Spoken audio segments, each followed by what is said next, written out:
Ramon TV, habari na burudani kiganjani mwako. Ya kuvutia kweli kweli. Tumeshuhudia kiwango cha mchezaji mmoja mmoja kikiongezeka ubora. Tumeshuhudia performance ya kuvutia kutoka kwa mchezaji mmoja mmoja na timu kwa ujumla. Tunachoweza kusema kwamba Simba yetu tumeipata. Japo hatujafika mwisho kwenye Simba ya kwetu, lakini walau mwanga umeanza kuonekana kuelekea kwenye Simba yetu. Wana Simba wanafahamu wanataka mpira wa aina gani, wanataka mpira mzuri, wanataka pasi nyingi, wanataka magoli mengi, wanataka kuona wachezaji wakifanya pressing, wanataka kuona wachezaji wakikimbia, wachezaji wanatengeneza mashambulizi na nafasi. Na vyote hivyo vimeonekana katika mchezo huu wa leo. Lakini watu wameshuhudia mabadiliko ya kikosi, lakini kama haitoshi watu wameshuhudia mabadiliko ya wachezaji mmoja mmoja, kitu ambacho kimeweza kuwavutia watu wengi hii leo. Na kila mwana Simba ambaye anaondoka hapa Benjamin Mkapa hii leo anaondoka akiwa na furaha ya hali ya juu mno baada ya kuiona Simba mpya, Simba ya kwetu. Nasema kwamba Matola amerahisisha mpira, unaonekana mwepesi mpinzani wenu leo.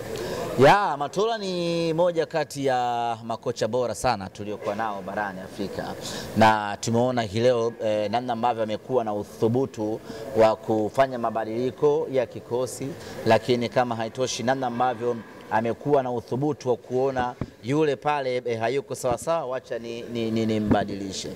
Hiyo yote inatokana na upeo wake mkubwa wa kusoma mchezo na kuangalia mechi inaendeleaje. Na tumeona mchezaji mmoja mmoja kiwango chake kimeongezeka. Tumeona hii leo Alassane Kante akitawala pale katikati, anapokonya, anapiga pasi fupi, anapiga pasi ndefu, anatengeneza mashambulizi.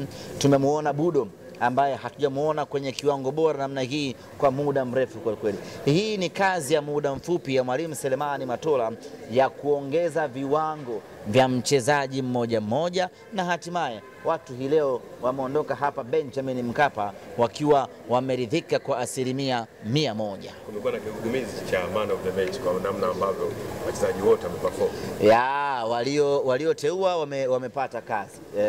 Kwa sababu kuna wakati alionekana kama Budo angeweza kuwa man of the match, kuna wakati kama Kante angekuwa man of the match, kuna wakati waliofunga pengine wangeweza kuwa man of the match, lakini yote kwa wamekwenda kuchagua mtu sahihi ambaye ni Rushin De Reuck, baada ya kazi kubwa ambayo ameifanya, interceptions ambazo amezifanya, blocking ambazo amezifanya, ukijumlisha na goli ambalo amefunga limemuongezea thamani katika mechi ya leo, na hatimaye amekuwa mchezaji bora.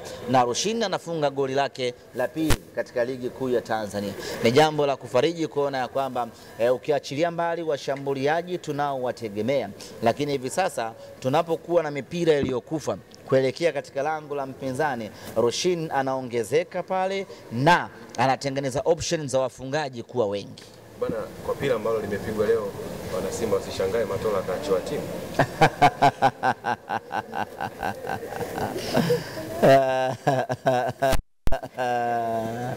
Tusubiri viongozi wataamua. Matola kafanya balaa. Yametukata kiu. Kwa muda mrefu hatujaona Simba yetu ikitakata namna hii.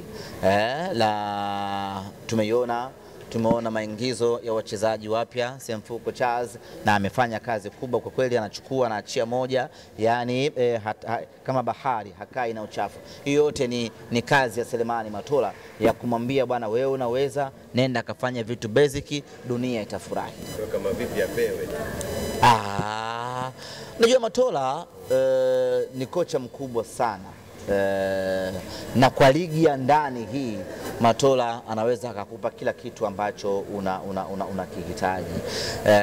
Matola dhidi ya timu hii ambayo tuko ya Simba, ya wachezaji hawa wazuri tuliokuwa nao, ana uwezo wa kufanya wonders sana katika ligi hii ya Tanzania. Nani wa kuweza kumsumbua Matola? Namungo, Fountain, Azam, Lipuli ama kitu gani? Anaweza kucheza nao vizuri kweli kweli bila mashaka ya aina yoyote. Umenenepa, ulikuwa wapi? Sikatie swali. Okay, sawa. Kumekuwa na maswali mengi kuhusiana na kiwango cha Elie Mpanzu namna ambavyo anacheza. pengine ni mategemeo ambao wana Simba wanao na wadau wanapofahamu namna ambavyo wanapocheza, ama kuna kitu kingine cha tofauti? Mechi ya leo haikuwa nzuri kwake. Amecheza kwa dakika 45 na hakuwa na performance ya kuridhisha, na ndio maana mwalimu akamtoa. Na ni kawaida kwenye mpira wa miguu, kuna siku unaamka mambo yanakataa. Kwa hiyo leo kwake haikuwa siku nzuri, na ndio maana mwalimu akafanya mabadiliko ya haraka kumuingiza mchezaji mwingine. Kiwango chake hakina mashaka hata kidogo, lakini usitegemee kila siku atakuwa kwenye kiwango bora. Kuna siku inakuja, kuna siku inakataa. Leo kwake imekataa na mwalimu akampumzisha ili kuendelea kujipanga kwa mechi inayokuja. Pengine wana Simba mnatumiaje wiki hizi mbili na tatu kwa mchezo unaofuata? Tuna mapumziko kidogo hapa. Ramon TV, habari na burudani kiganjani mwako.